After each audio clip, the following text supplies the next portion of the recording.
Primera de Timoteo capítulo 1, versículos del 3 al 17. Escribe el apóstol Pablo a Timoteo, que se encuentra en Éfeso. Dice: como te rogué que te quedases en Éfeso cuando fui a Macedonia, para que mandases a algunos que no enseñen diferente doctrina, ni presten atención a fábulas y genealogías interminables, que acarrean disputas más bien que edificación de Dios, que es por fe. Así te encargo ahora. Pues el propósito de este mandamiento es el amor nacido de corazón limpio y de buena conciencia y de fe no fingida, de las cuales cosas, desviándose algunos, se apartaron a vana palabrería, queriendo ser doctores de la ley sin entender ni lo que hablan ni lo que afirman. Pero sabemos que la ley es buena si uno la usa legítimamente, conociendo esto, que la ley no fue dada para el justo, sino para los transgresores y desobedientes, para los impíos y pecadores, para los irreverentes y profanos, para los parricidas y matricidas, para los homicidas, para los fornicarios, para los sodomitas, para los secuestradores, para los mentirosos y perjuros, y para cuanto se oponga a la sana doctrina, según el glorioso evangelio del Dios bendito, que a mí me ha sido encomendado. Doy gracias al que me fortaleció, a Cristo Jesús nuestro Señor, porque me tuvo por fiel poniéndome en el ministerio, habiendo yo sido antes blasfemo, perseguidor e injuriador, mas fui recibido a misericordia porque lo hice por ignorancia, en incredulidad. Pero la gracia de nuestro Señor fue más abundante con la fe y el amor que es en Cristo Jesús. Palabra fiel y digna de ser recibida por todos, que Cristo Jesús vino al mundo para salvar a los pecadores, de los cuales yo soy el primero. Pero por esto fui recibido a misericordia, para que Jesucristo mostrase en mí el primero toda su clemencia, para ejemplo de los que habrían de creer en él para vida eterna. Por tanto, al Rey de los siglos, inmortal, invisible, al único y sabio Dios, sea honor y gloria por los siglos de los siglos. Amén. Muy bien, hasta aquí la lectura. Tenemos una oración y entramos en el tema. Padre Celestial, te damos muchas gracias por la oportunidad que nos concedes en esta mañana de reunirnos, de cantar himnos que ensalzan tu santo nombre, y ahora, Señor, la oportunidad de abrir las Escrituras. Oramos que tengas a bien enseñarnos esas verdades de tu palabra que son útiles, provechosas para nuestras vidas, que nos animan, que nos guían en nuestra vida cristiana, en medio de este mundo, Señor, para vivir para tu gloria. A fin de cuentas, es el objetivo del cristiano, vivir para tu gloria, Señor, y que esto sea una realidad en cada uno de nosotros. Pedimos tu dirección y bendición, y a ti nos encomendamos en el nombre del Señor Jesús. Amén. Muy bien, pues como he mencionado al principio, estuvimos considerando aquellos primeros versículos de esta epístola que Pablo escribe a Timoteo. Pablo le dio un encargo a Timoteo. Timoteo estaba en la iglesia de Éfeso. Y entonces en el versículo 3 vemos ese encargo. Como te rogué que te quedases en Éfeso cuando fui a Macedonia, para que mandases a algunos que no enseñen diferente doctrina. Fijaros qué encargo. Timoteo, quédate en Éfeso y te mando, que te encargo que mandes que no enseñen diferente doctrina de la que habéis oído, la que habéis aprendido, ni presten atención a fábulas y genealogías interminables que acarrean disputas más bien que edificación de Dios, que es por la fe. Así te encargo ahora. Y estuvimos considerando este énfasis que Pablo hace en cuanto a velar por la sana doctrina. O sea, no todo lo que se dice desde un púlpito es sana doctrina. Y necesitamos tener discernimiento espiritual para poder discernir con las Escrituras, con el Espíritu Santo de Dios, si lo que estamos escuchando es sana doctrina. Hice mención, como los falsos maestros campan a sus anchas. Solo tienes que entrar en YouTube y ves de todo tipo de falsa doctrina, de falsa enseñanza que confunden a tantas personas. Por mencionar a algunos solamente, la teología de la prosperidad. O sea que Dios te va a bendecir de tal manera que no vas a tener nunca una enfermedad, que nunca te va a faltar dinero, que vas a prosperar en tu vida, que tus negocios van a ir bien y que cada vez vas a tener el coche más grande y la casa más grande y más hermosa. Eso es falso. Eso no es el Evangelio del Señor Jesucristo. Eso no lo encontramos en las Escrituras.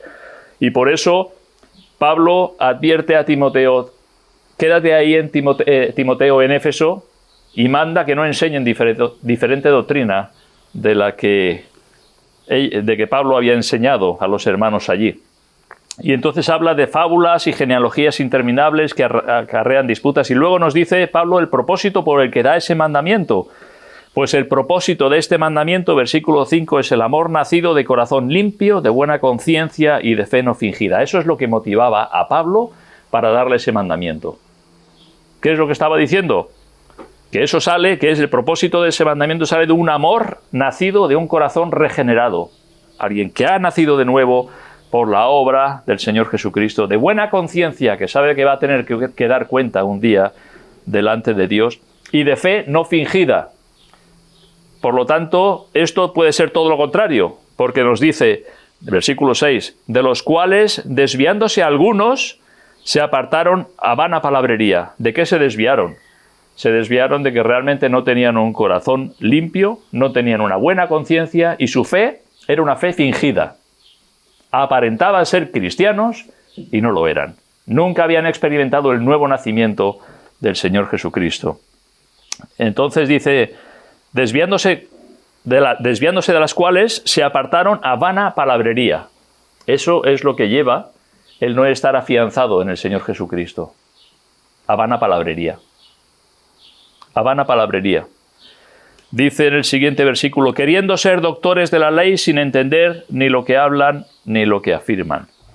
Y cuando menciona queriendo ser doctores de la ley, pues evidentemente está haciendo referencia a aquellos judaizantes, que venían de un trasfondo pues de la ley del pueblo de Israel, que aparentemente se convertían, pero ellos veían que no puede ser. No puede ser que los gentiles vengan a la salvación sin pasar antes por la ley.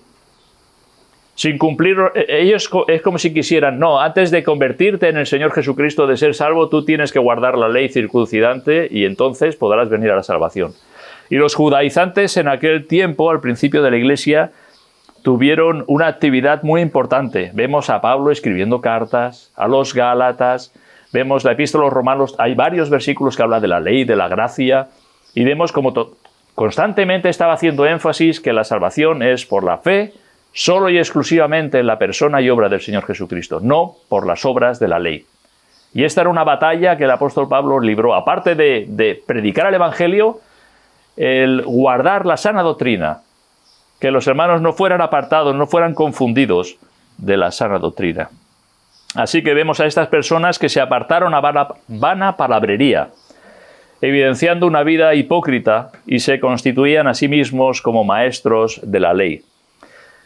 Eran aquellos que querían imponer la ley a los que eran salvos por gracia. No acababan de entender lo que significaba la gracia de Dios.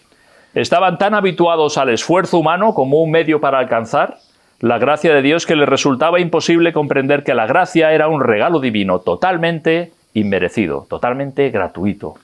No es por las obras de la ley que el ser humano es justificado, es por la gracia de Dios, por ese regalo, por ese don de Dios en la persona y obra del Señor Jesucristo. Jesús dijo en Mateo 23, en la cátedra de Moisés se sientan los escribas y los fariseos. Así que todo lo que os digan que guardéis, guardadlo y hacedlo, mas no hagáis conforme a sus obras, porque dicen y no hacen. Porque atan cargas pesadas y difíciles de llevar y las ponen sobre los hombros de los hombres, pero ellos ni con un dedo quieren moverlas. ¿Qué fotografía está haciendo aquí el Señor Jesucristo de los escribas y de los fariseos? Está hablando en la cátedra de Moisés. La cátedra de Moisés era el lugar desde donde se leía y explicaba la ley, de acuerdo a la ley que Dios le dio a Moisés.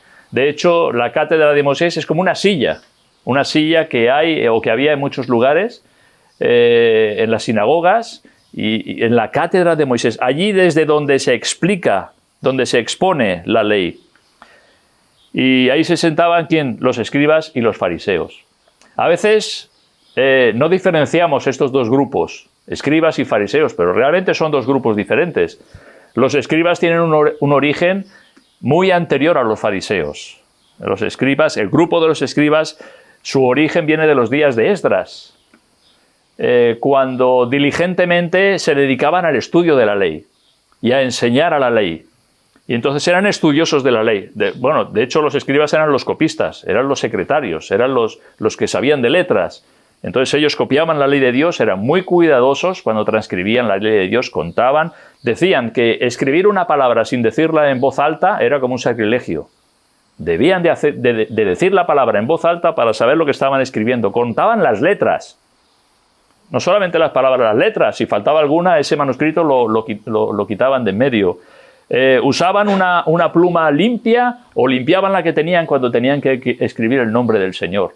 Eran realmente estudiosos de la ley, respetuosos con la palabra de Dios, pero con el tiempo fueron añadiendo otras cosas. No era la ley escrita, que ahí estaba, pero era esa ley no escrita, esa ley oral. Y esas eran las cargas pesadas que colocaban sobre los hombres. Habían muchos escribas que eran de los fariseos. Pertenecían a los fariseos. Siendo escribas, pertenecían a los fariseos. Habían otros que no. Eran escribas y quizás se decantaban más hacia los saduceos, que era otro grupo. Pero estos doctores de la ley, ¿qué nos dice aquí? Dice que aquellos desviándose de estas cosas, de un corazón limpio, la buena conciencia y la fe no fingida, se apartaron a vana palabrería. Queriendo ser doctores de la ley, queriendo ser maestros, aquellos que enseñan la palabra de Dios, las Escrituras, dice, sin entender ni lo que hablan ni lo que afirman.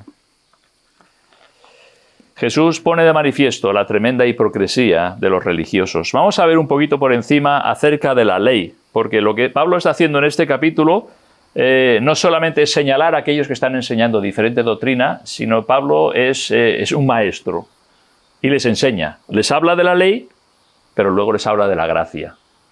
Y entonces da ese contraste de lo que es el verdadero evangelio del Señor Jesucristo. Entonces vamos a ver así un poco por encima, en primer lugar, ¿qué es la ley? ¿Quién nos dio la ley? ¿Cuál es el propósito de la ley? Y si puede la ley salvar, ¿vale? En primer lugar, ¿qué es la ley? La ley en general es un conjunto de normas de obligado cumplimiento. Eso es la ley.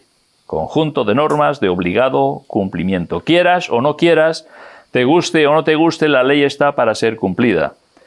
Y desobedecer la ley siempre trae sus consecuencias. Y tenemos muchos ejemplos, ¿verdad?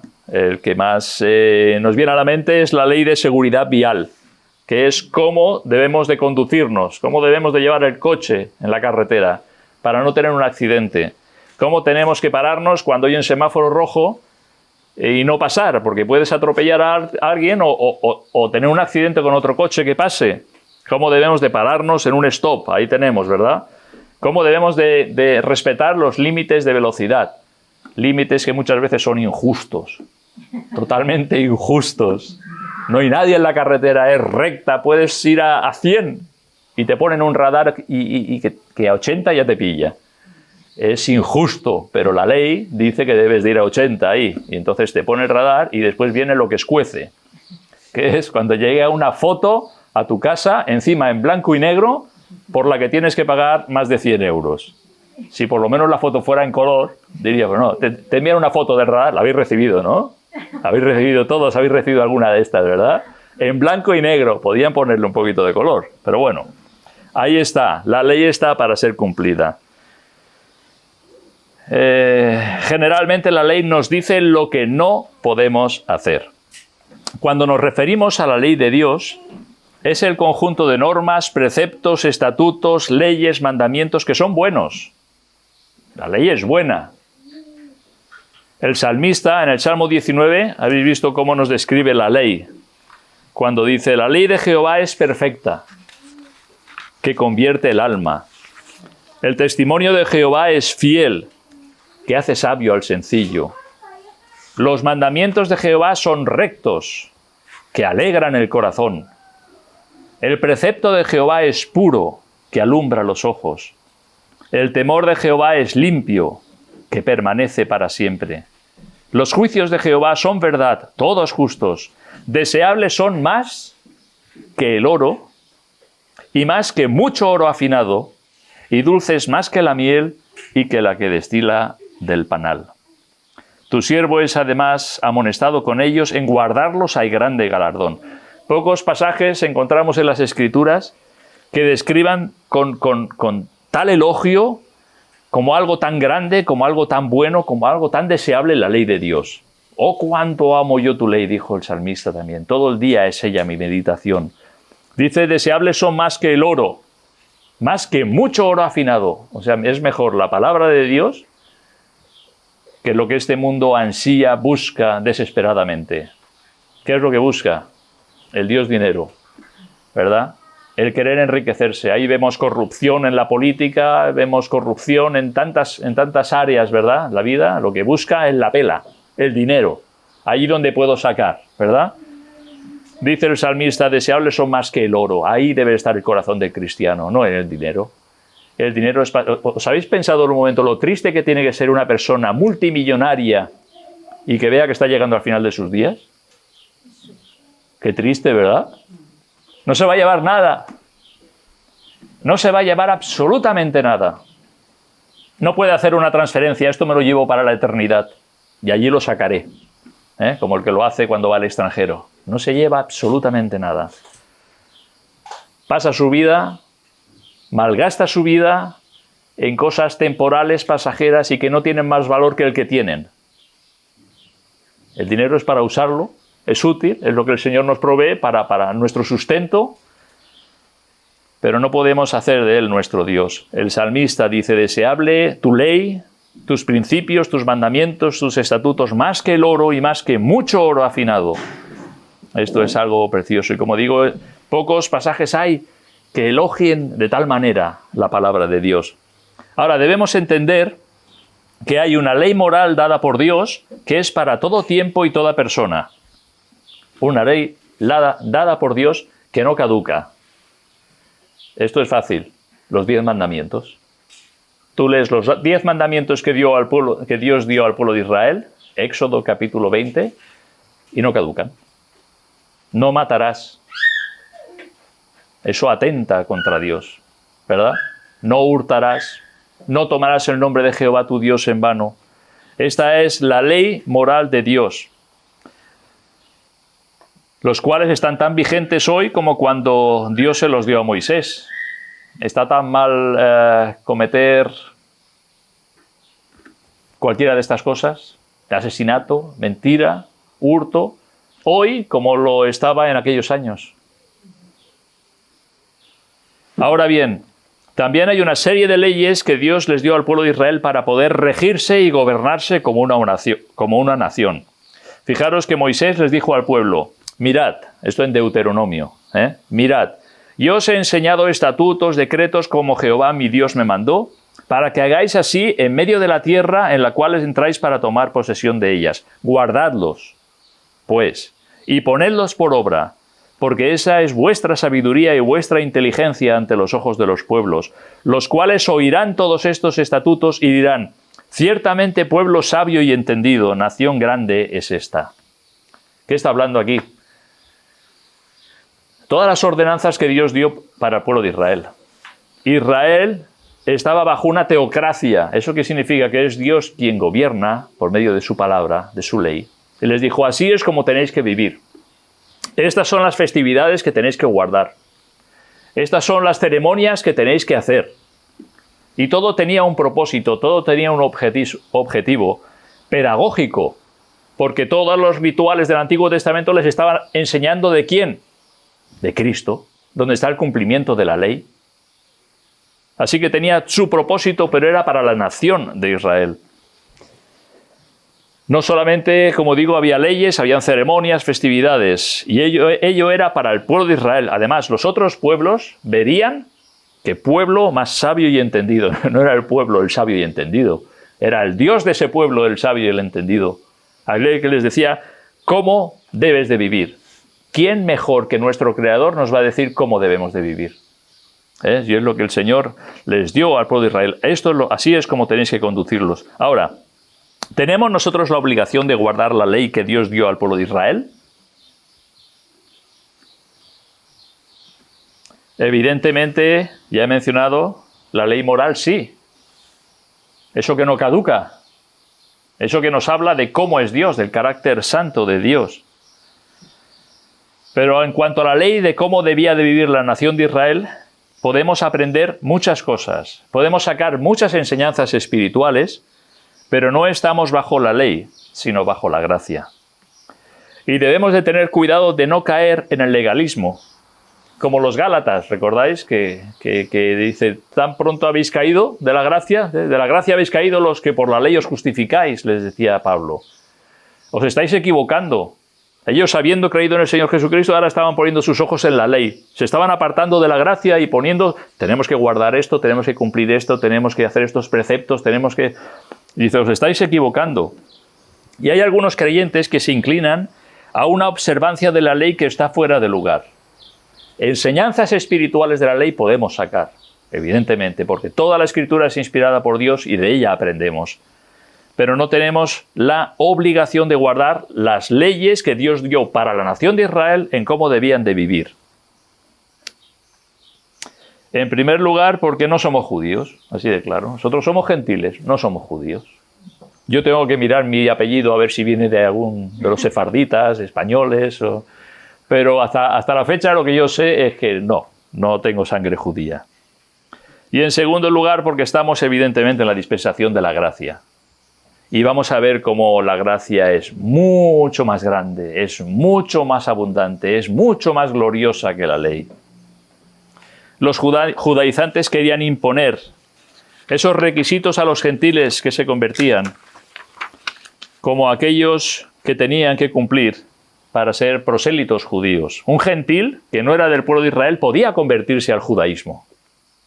Eran de otras naciones, pero ellos querían estar bajo o vivir bajo las bendiciones de Dios para el pueblo de Israel. Entonces se convertían al judaísmo. Si era varón, debía circuncidarse y guardar la ley y las costumbres judías. Y entonces se convertía en un prosélito. En Hechos capítulo 6, ¿recordáis cuando escogieron a los diáconos, a los que iban a servir a las mesas? Nos habla de Nicolás. Dice, escogieron a Esteban, a Felipe, Prócoro, Nicanor, Timón, Pármenas y Nicolás, prosélito de Antioquía. ¿Este quién era? Convertido al judaísmo. Era un gentil que se había convertido al judaísmo. Prosélito de Antioquía, ¿vale? Nicolás era ese gentil convertido al judaísmo. Y parece ser que aquellos judaizantes lo que querían era a todos los gentiles hacerlos prosélitos al judaísmo. Y digo, bueno, y ahora que estáis, ¿verdad? Os circuncidáis, guardáis la ley, ahora podéis creer en Cristo si queréis. Pero no es eso. Eso no es el Evangelio, ¿vale? ¿Quién nos dio la ley? Cuando miras lo que dice el diccionario de la Real Academia, te dice la ley de Moisés, preceptos y ceremonias que Moisés dio al pueblo de Israel para su gobierno y para el culto divino. Vale. Lo primero que resalta de esta definición es el error de pensar que Moisés fue el autor de la ley, ¿vale? Preceptos y ceremonias que Moisés dio al pueblo de Israel para su gobierno y culto divino. No es la ley de Moisés, es la ley que Dios dio a Moisés. Y él transmitió y enseñó al pueblo de cómo debían de vivir. Moisés fue el canal por medio del cual el Dios Todopoderoso transmitió su ley para su pueblo. La ley es de origen divino. Es de origen divino. ¿Y quién mejor que aquel que nos creó para enseñarnos a cómo debemos de vivir?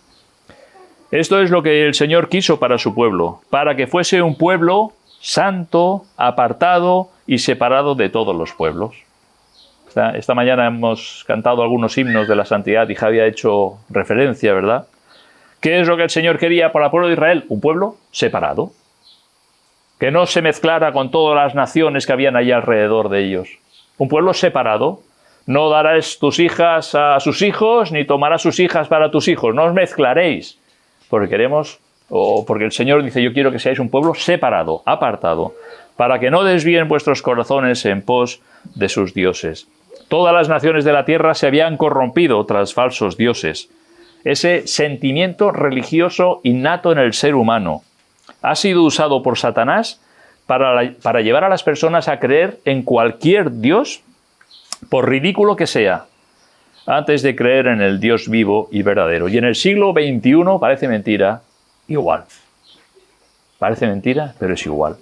Nosotros vivimos en países cristianos, ¿verdad? pero cuando viajas por otros países, yo no es que no es que viaje, pero tengo mi hija que anda por ahí pululando, por Asia y por la India, y me envía fotos, y todos son templos, todos son ceremonias, todos son velitas, todos son sacrificios, todos son festividades. ¿A qué? A los falsos dioses. Pues en aquel tiempo Israel se encontraba allí, que tenían al Dios vivo y verdadero, y todas las naciones de alrededor, pues esos dioses a los que ellos ofrecían, ¿verdad? Y por muy ridículo que fuera el dios, y como estos elefantes con 7 brazos y todas estas cosas, pues allí que tenías postrándose adorándolos. Imágenes enormes. Ves a una persona al lado de estas imágenes, esos son sus dioses. Y cuanto más grande es la imagen, más grande es el dios. Estos no son dioses, nos dice la Escritura, ¿verdad? Es como aquel que coge madera y la corta para la leña y dice, de este trozo me haré un dios. Y se hace un dios y se lo pone en su casa y se postra y adora. Vanidad. Eso es vanidad. Dios no quería que su pueblo se mezclara con las otras naciones. La ley de Dios es un reflejo de su propio carácter. Y Dios quiere un pueblo santo al cual pueda bendecir.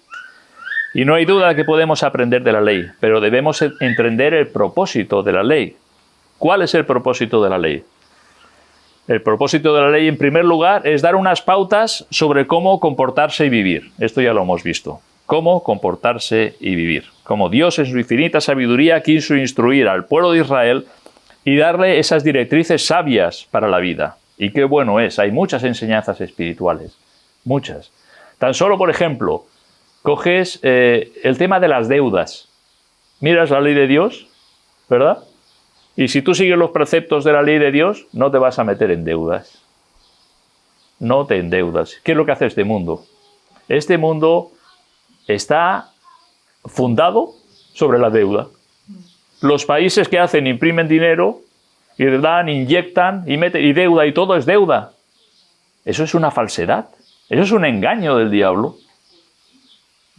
¿Tú cómo puedes estar fabricando dinero si realmente no tienes oro que respalde ese dinero? Y así es que así funciona prácticamente el mundo entero. No debáis nada a nadie, principio de las Escrituras, sino que el amaros unos a otros. Así que sigue los principios de la palabra de Dios y te ayudarán en tu vida, no te metas en deudas. Evidentemente hay veces que te tienes que meter cuando te compras un coche, cuando te compras una casa, que nadie dispone de esos recursos. Pero quitando esas cosas grandes, importantes, no te metas en deudas. Si no tienes, no lo compres. Y te evitarás muchos males de cabeza. Esto es así, es un principio que leemos en la palabra de Dios. Nos enseña cómo debemos de vivir sabiamente. En segundo lugar, manifiesta el carácter santo de Dios. Un Dios santo que quiere un pueblo santo. Levítico 27. Santificaos pues y sed santos, porque yo, Jehová vuestro Dios, soy santo. En primera de Pedro, ¿qué nos dice? Sino como aquel que os llamó es santo, sed también vosotros santos en toda vuestra manera de vivir, porque escrito está, sed santos, porque yo soy santo. Lo que Dios le dijo al pueblo de Israel en el Antiguo Testamento, los dice a la Iglesia en el Nuevo Testamento. ¿Qué? Que Él es santo y quiere un pueblo santo. Este es el segundo propósito de la ley, mostrarnos la santidad de Dios. Y el tercer propósito es demostrar nuestra naturaleza pecaminosa.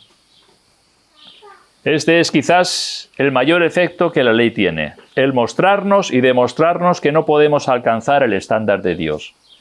Que Dios nos da su ley y que somos totalmente incapaces, inútiles, no aptos para cumplirla. Fracasamos. Tan solo si tomamos los 10 mandamientos nos damos cuenta de que no somos capaces de cumplirlos. Cuando habla de no codiciarás,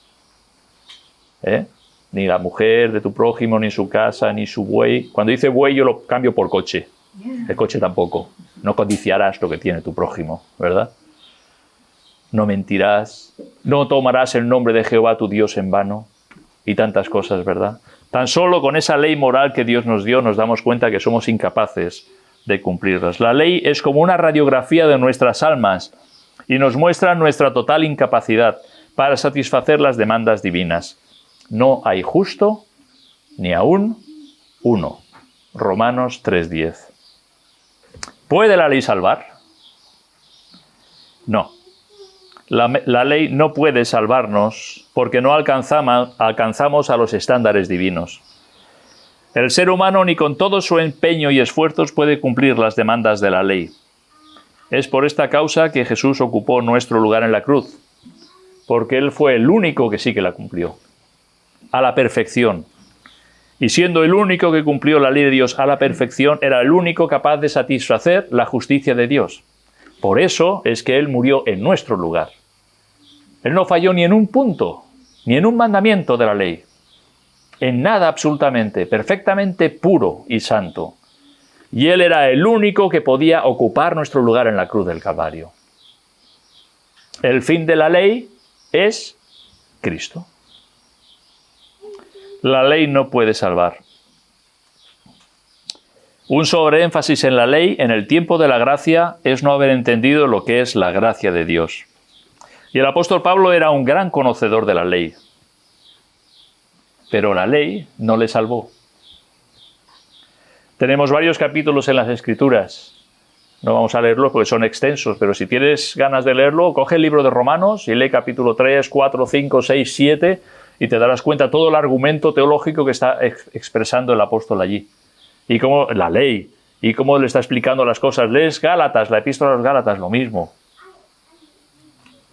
Para mencionar algún ejemplo, en el Romanos capítulo 7 y versículo 7 dice, ¿qué pues diremos? ¿La ley es pecado? Dice, en ninguna manera, pero yo no conocí el pecado sino por la ley.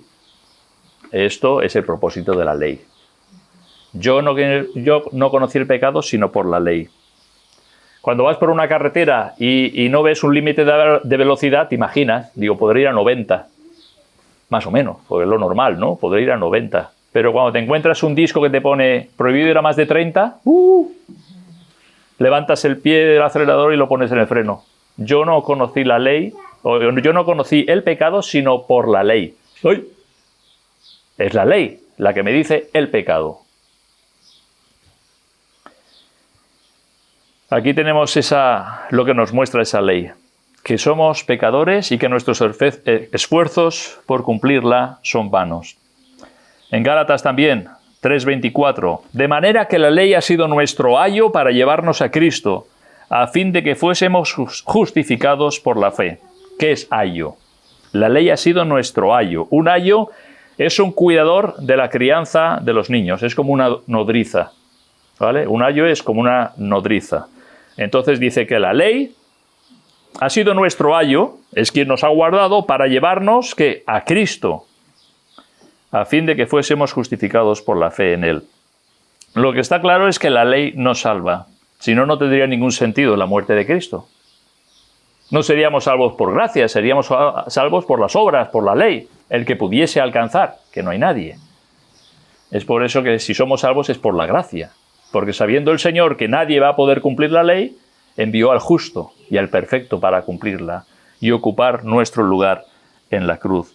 En Romanos capítulo 7 nos pone un ejemplo el apóstol Pablo. Habla, y si ves todo el argumento que está usando en esos capítulos, y está hablando de un matrimonio. El ejemplo es como un ejemplo que él pone, de que cuando un matrimonio están unidos, están casados, pues se deben fidelidad el uno al otro, hay una unidad, hay como ese pacto, pero en el momento que uno de los dos fallece, el otro queda libre de la ley y puede casarse con quien quiera. Cuando se fallece alguien, el que queda viudo queda libre para casarse con quien quiera. Dice, porque si estando en vida el marido, pues si ella se junta a otro hombre, pues será llamada adúltera. Lo mismo para el marido, evidentemente. Lo que está expresando, la enseñanza no es del matrimonio, ¿vale? Ese es el ejemplo que está poniendo. La enseñanza es en cuanto a la ley. Y entonces lo que está diciendo es que nosotros estamos bajo la ley. Estamos con ese pacto. Es como si estamos unidos a la ley. Pero en Cristo Jesús, nosotros hemos muerto a la ley. Entonces, ¿qué? ¿Estamos libres? ¿Para qué? Para unirnos ¿a quién? A Cristo, que es el que murió en nuestro lugar. Es lo que está explicando en ese capítulo, en los primeros versículos del capítulo 7 de Romanos. Dice, así también vosotros, hermanos míos, habéis muerto a la ley mediante el cuerpo de Cristo para que seáis de otro. ¿Te das cuenta? Ya se ha roto el matrimonio ese de nosotros y la ley. Esa unidad, eso que nos mantenía unidos. Se ha roto. Habéis muerto a la ley mediante el cuerpo de Cristo para que seáis de otro, del que resucitó de los muertos, a fin de que llevemos fruto para Dios. Así que vemos que en Cristo quedamos libres de la maldición de la ley, para unirnos a Cristo, ¿verdad? Y por eso la Iglesia es la esposa de Cristo. En la muerte de Cristo, el creyente ha muerto a la ley para pertenecer al Señor Jesucristo. Así que la ley es buena, es justa, podemos aprender del carácter santo de Dios, pero la ley no nos salva. Gálatas 3:11. Y que por la ley ninguno se justifica para con Dios, es evidente. Lo dice el apóstol Pablo, es evidente, está dando sus argumentos, y que por la ley ninguno se justifica para con Dios, es evidente, porque el justo, por la fe, vivirá. La ley nos dice, yo no te puedo salvar, pero aquel que cumplió la ley a la perfección, sí. Esto es Cristo. Es lo que hace la ley. Yo no te puedo salvar, yo te acuso, yo te condeno. Tú no puedes cumplir la ley. Pero aquel que cumplió la ley sí que te puede salvar. Es Cristo. La ley es nuestro ayo para llevarnos a Cristo. Es lo que el pensamiento que está trayendo el apóstol Pablo. Ahora, en Timoteo vemos a aquellos que se han desviado a vana palabrería, queriendo ser doctores de la ley sin entender ni lo que hablan ni lo que afirman. Los doctores de la ley, ya he mencionado, eran aquellos escribas estudiosos de la ley que habían llegado a tal grado de conocimiento que eran maestros, enseñaban la ley a otros. En las Escrituras nos menciona Gamaliel. Gamaliel era un doctor de la ley, quien fue el maestro de Saulo de Tarso, instruido a los pies de Gamaliel. Él fue quien instruyó a Pablo en la ley. Él era doctor de la ley. Y luego nos menciona también Nicodemo. Cuando Nicodemo vino a Jesús de noche y Jesús le dijo, ¿eres tú maestro de Israel y no sabes esto? Él era también doctor de la ley, maestro de la ley. Un doctor de la ley era el encargado de interpretar las Escrituras, de enseñar en las sinagogas. Eran llamados rabí, maestro. Eran personas con un profundo conocimiento de la ley de Dios, quienes estaban capacitados para enseñar sobre ella. Muy bien. Los doctores de la ley eran aquellos que se destacaban de los escribas, de los estudiosos. Y entonces llegaban un momento, es como hoy día, soy doctorado en tal cosa, ¿no? En teología, en filosofía, soy doctorado, es como diciendo, has llegado a un nivel de conocimiento, pues que estás capacitado para enseñar a otros. Pues llegaban a ese nivel de conocimiento. Y entonces eran reconocidos como maestros de Israel por otros maestros de Israel. Como diciendo, tú estás capacitado, aunque no siempre era así. Porque tenemos el caso de Juan el Bautista, por ejemplo, que a él le llamaban rabí también. Pero él no había tenido el reconocimiento de los otros escribas, ¿entiendes? Pero sí el pueblo reconocía en él a un verdadero profeta del Señor, un verdadero maestro. A Jesús le llamaron rabí, ¿verdad? También como maestro. La palabra en griego es nomodidáscalos. Nomodidáscalos. Nomo, ¿de qué os suena? No de los muñequitos, eso. No de los gnomos. ¿De qué os suena nomos? Norma. Deutero. No. Mio. Nomos. Ley. Ley. Nomos es ley. Deuteronomio, la segunda ley, o la segunda vez que Moisés repite la ley al pueblo. Entonces la palabra nomodidáscalos, nomo es ley, didáscalos maestro, maestro de la ley. Así es como eran llamados, capacitados para enseñar sobre la ley de Dios. En la iglesia de Éfeso había quienes pretendían ser doctores de la ley, pretendían, lo dice el apóstol aquí, queriendo ser doctores de la ley, pero fijaros, sin entender ni lo que hablan ni lo que afirman.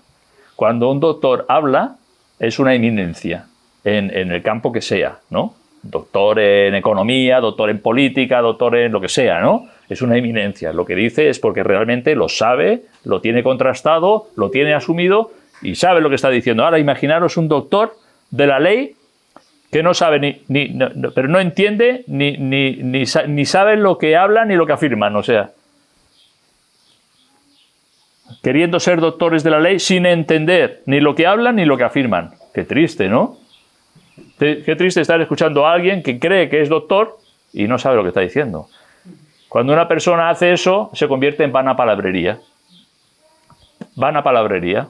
Bla, bla, bla, bla, bla, bla, bla, bla, bla, bla, bla, bla, y hablan, y hablan, y hablan, y hay unos que tienen una dialéctica y una retórica y una, bueno, parece que, wow, vana palabrería. Sin entender lo que hablan ni lo que afirman. Enseñar sin una buena base de conocimiento se convierte en esa vana palabrería. Más adelante, en el versículo 8. Pero sabemos, ahora fijaros, cómo Pablo está haciendo un cambio, ¿eh? Está hablando de esos que hacen un sobreénfasis en la ley, que no saben ni lo que, sin entender ni lo que hablan ni lo que afirman, que cayeron, nos dice, de la fe, del corazón limpio, la buena conciencia y fe no fingida, y ahora dice, pero sabemos que la ley es buena si uno la usa legítimamente. Conociendo esto, que la ley no fue dada para el justo, sino para los transgresores y desobedientes, para los impíos y pecadores, para los irreverentes y profanos, para los parricidas, matricidas, para los homicidas, para los fornicarios, para los sodomitas, para los secuestradores, para los mentirosos y perjuros y, fijaros ahora, para cuanto se oponga a la sana doctrina. O sea, hace una lista aquí interesante. No son cosas vanas las que está diciendo aquí, no son pecados realmente escandalosos, grotescos. O sea, imaginaros, parricidas. Mata a su padre. No hace mucho uno mató a su padre de 30 puñaladas, ¿no? Bueno, matricidas, que matan a su madre. Homicidas, que mata a otra persona. Está hablando de fornicarios, pecados sexuales. Habla de los sodomitas. Habla de los secuestradores, aquellos que coartan la libertad de la persona, ¿verdad? Y piden un rescate. Mentirosos, perjuros, está una lista que es tremenda, pero fijaros la última, y para cuanto se oponga a la sana doctrina. O sea, la ley es para todos ellos. Dice, según el glorioso evangelio del Dios bendito que a mí me ha sido encomendado. Pablo nos habla con un profundo conocimiento de la ley de Dios. Él había sido instruido a los pies de uno de los más reconocidos maestros de Israel, Gamaliel. Fariseo de fariseos, ¿verdad? Nos dice. De la tribu de Benjamín y bueno, todo su conocimiento de las Escrituras. Pero él va a coger la ley. Nos dice primero en dos ocasiones. En el versículo 8 nos dice, pero sabemos que la ley es buena si uno la usa legítimamente. El versículo 9, conociendo esto, él sabe lo que está hablando. Él sabe lo que está enseñando. No es vana palabrería lo que Pablo le está dando a los hermanos aquí. Pero sabemos, y conociendo esto, que la ley es para los transgresores, desobedientes, tal, y para cuanto se oponga a la sana doctrina. Pablo no usa de vana palabrería. Parece ser que cuando leemos hasta aquí, como que Pablo se está excluyendo, ¿verdad? Se está autoexcluyendo. O sea, la ley es para los pecadores, en resumen. La ley es para los pecadores. Y parece que él se queda como fuera. Pero fijaros, cómo ahora coge y enfoca. ¿Enfoca dónde? A su propia vida. Doy gracias al que me fortaleció, a Cristo Jesús nuestro Señor, porque me tuvo por fiel, poniéndome en el ministerio, habiendo yo sido antes blasfemo, perseguidor e injuriador. ¿Qué veis aquí? No se queda fuera de la ley. No me dice, no, la ley es para los pecadores. Yo ya he sido salvo por la gracia, ¿verdad? Dice, habiendo yo sido antes blasfemo, perseguidor e injuriador.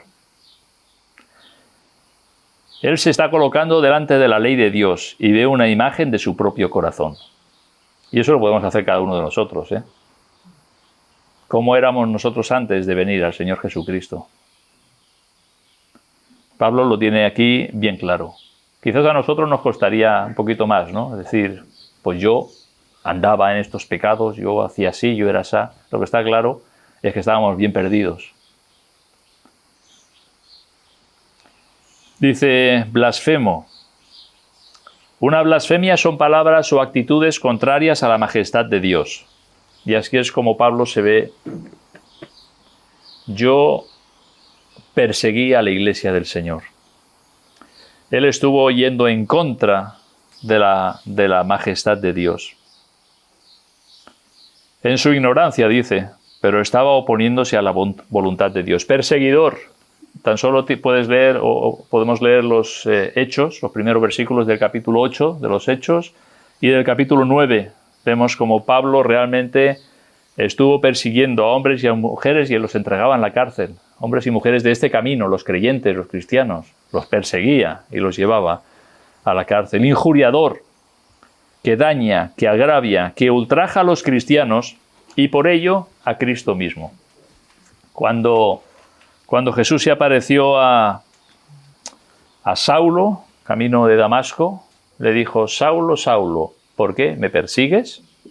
¿A quién estaba persiguiendo Saulo? A los del camino, a los cristianos, a los creyentes, los que habían puesto su fe y confianza en el Señor Jesucristo. Y Jesús dice: ¿por qué me persigues? No, Señor, yo no te persigo a ti, yo persigo a los cristianos. No, tú me estás persiguiendo a mí. Así es como el Señor ve a los suyos.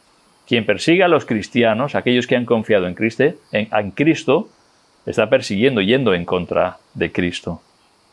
Así que esta es la foto que Él nos da de su propio corazón antes de recibir la gracia de Dios. Ahora, ¿cómo es nuestra foto? ¿Cómo nos vemos? Si leemos la ley y nos miramos y la ley nos acusa y nos sigue acusando. Pero nos lleva a Cristo, que en su gracia nos salva. Versículo 14. Y este es un versículo precioso en este pasaje, en todo este desarrollo de pensamiento del apóstol Pablo. Dice: pero la gracia de nuestro Señor fue más abundante con la fe y el amor que es en Cristo Jesús. La gracia de nuestro Señor fue más abundante.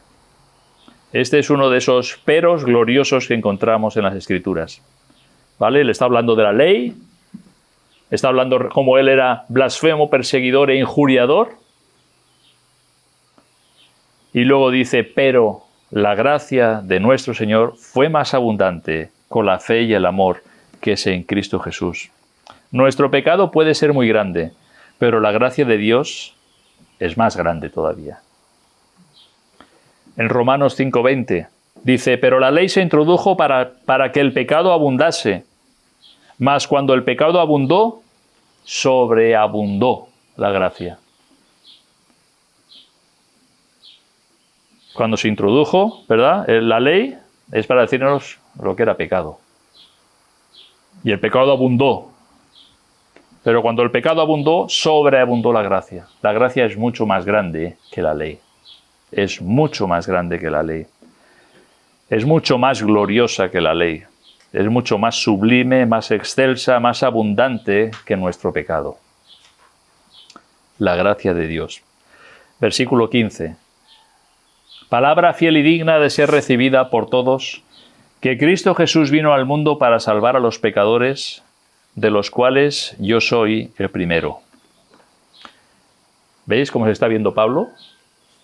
Dice Pablo: no, primero de los pecadores serán los parricidas, los homicidas, secuestradores, los desobedientes, no. De los cuales yo soy el primero. Él se está enfocando no en los demás, se está enfocando en su propio corazón. Y vemos lo que Pablo dice aquí, de los cuales yo soy el primero. Pero este versículo es muy interesante. Porque, ya verás, Fabián, ¿lo puedes leer? ¿Tienes la Biblia ahí? El 17. El 15. Palabra fiel y digna de ser recibida por todos, que Cristo Jesús vino al mundo para salvar a los pecadores, de los cuales yo soy el primero. ¿Quién es el primero? A ver, léelo otra vez. Ahí, Pedro. Palabra fiel y digna de ser recibida por todos, que Cristo Jesús vino al mundo para salvar a los pecadores, de los cuales yo soy el primero.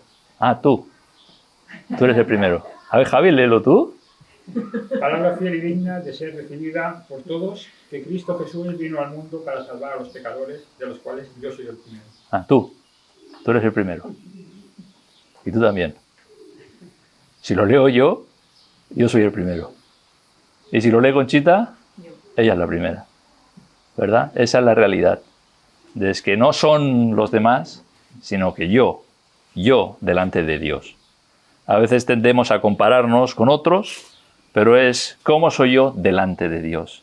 Y ya es cierto, lo dijo Pablo, pero cuando lo lees tú estás diciendo yo, ¿verdad? Dice yo, es como que te está acusando, yo.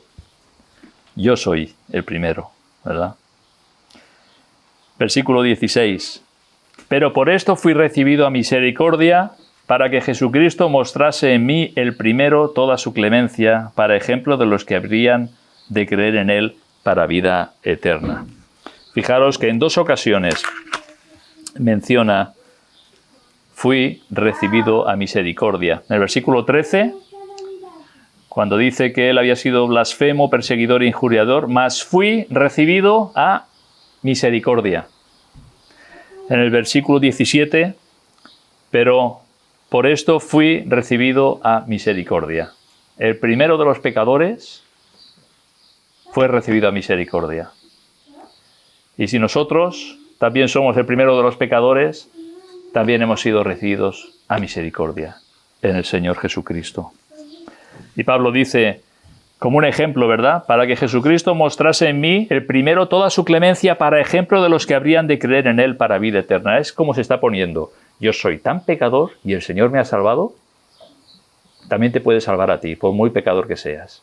Y al otro, y aquel de más allá. ¿Os dais cuenta la línea de pensamiento que está trayendo el apóstol? Y él se pone como ejemplo. Si el Señor me ha perdonado a mí, también te puede perdonar a ti. No es la ley la que nos salva, es la gracia de Dios. La ley no tiene misericordia. La ley no tiene misericordia. La gracia, sí. La gracia es aquello que no merecemos y que el Señor nos ofrece. Y si rechazas la gracia de Dios, no te queda otra cosa que la ley que te condena. No hace mucho estuve hablando con una señora y le decía que el Señor Jesucristo es el único Salvador. Si tú rechazas al Señor Jesucristo como tu único Salvador, no te queda nada más donde cogerte. No te queda nada más a donde acogerte. No puedes ser salvo de ninguna otra manera. Si rechazas a Cristo, rechazas la gracia de Dios, rechazas su misericordia y la salvación que Él ofrece. No queda otra cosa si rechazas la gracia de Dios. Y acabamos con el último versículo. Y con todo este pensamiento del apóstol Pablo es como que su corazón se ha ido calentando. Su corazón se ha ido calentando. Timoteo, manda que no enseñen diferente doctrina de la que hemos enseñado. El Evangelio, la pureza de la sana doctrina. Porque algunos se apartaron, ¿verdad? Se desviaron. Se creen que son doctores de la ley sin entender ni lo que hablan ni de lo que afirman. Y sabemos que la ley es buena si uno la usa legítimamente. Y la ley fue dada para los pecadores, de los cuales yo soy el primero. Pero el Señor tuvo misericordia de mí. Y entonces su corazón está como rebosando y llega al versículo 17 y dice, por tanto, por todo lo que te estaba explicando Timoteo, por tanto, al Rey de los siglos, inmortal, invisible, al único y sabio Dios, sea honor y gloria por los siglos de los siglos. Amén. Vemos cómo él concluye, ¿verdad? Todo este desarrollo diciendo esa doxología.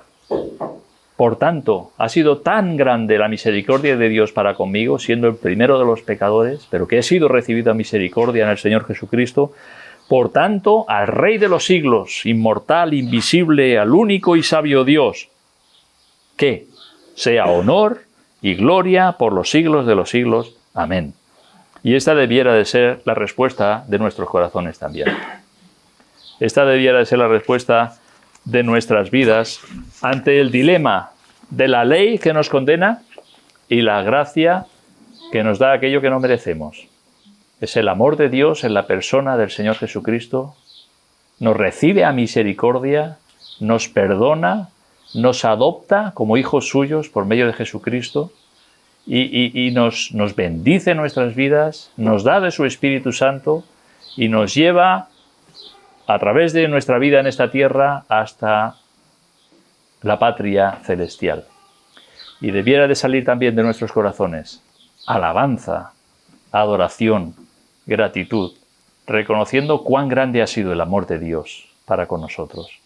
Y explotar, de vez en cuando explotar con doxologías de adoración al Señor, de alabanza al Señor, reconociendo su infinito y su gran amor para con nosotros. Así que ahí está, todo ese desarrollo, ¿verdad?, que Pablo está trayendo a Timoteo después. Pero Timoteo, vigila la sana doctrina. La sana doctrina es esto, que la ley nos condena y que Cristo nos salva. Nuestra confianza no debe de estar en la ley, podemos aprender de la ley, pero nuestra confianza ha de estar en Cristo. Somos salvos por gracia en el Señor Jesucristo. Pues lo dejamos aquí, que el Señor os bendiga.